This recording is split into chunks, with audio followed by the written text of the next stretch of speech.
Okay, now we're live. Hi, I'm Michelle Morris, here speaking with Robert McIntosh, a local tree farmer.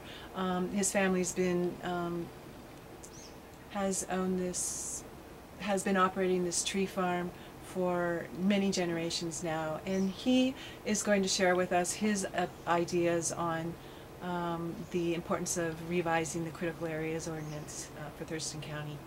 So, Robert, I understand that you have 1,200 acres of tree farm?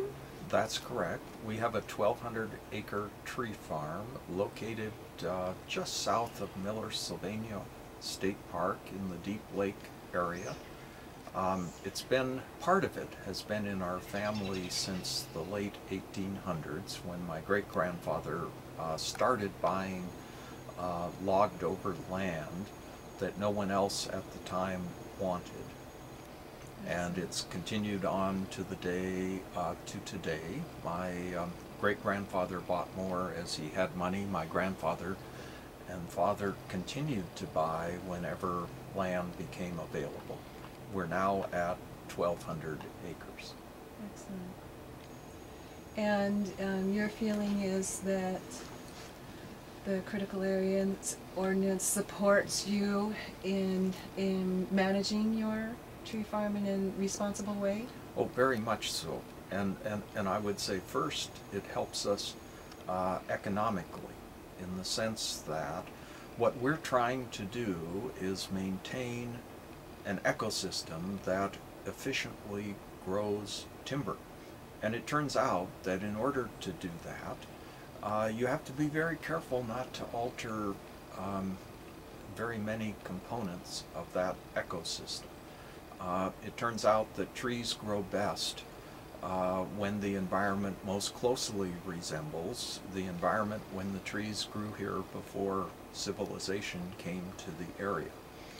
And one example that we discovered, you might say the hard way, is when we tried to plant young trees in some of the areas that my great-grandfather had cleared in an unsuccessful effort to farm the property. And we would plant seedlings and the field mice would immediately gobble them up. We went through a couple cycles of this, and my dad did some research, and he found out that the key to controlling the field mice and growing the trees was having hawks or other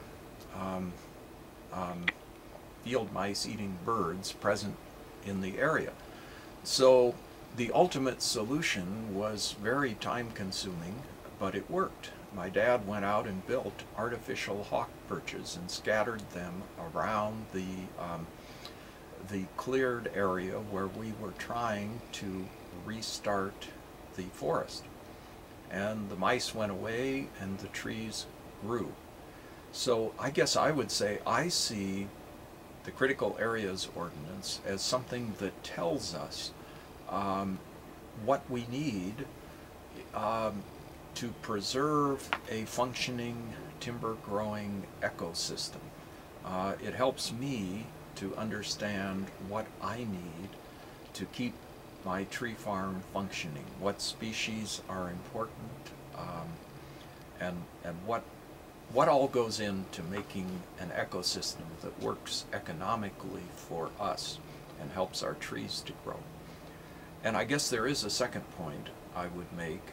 Over and above the economic angle, we have a philosophical commitment to being good stewards of the land and doing the right thing environmentally. And the problem here is that I spend a good bit of time dealing with the mechanics of tree farming, trying to predict log markets, trying to determine what trees to cut.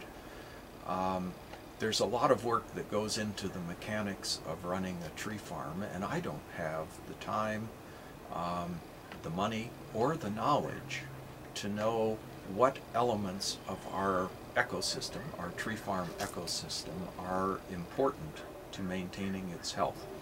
To me, that's another area where the growth where the critical areas ordinance becomes very important. It tells us how to do the right thing without our having to do all kinds of research on our own.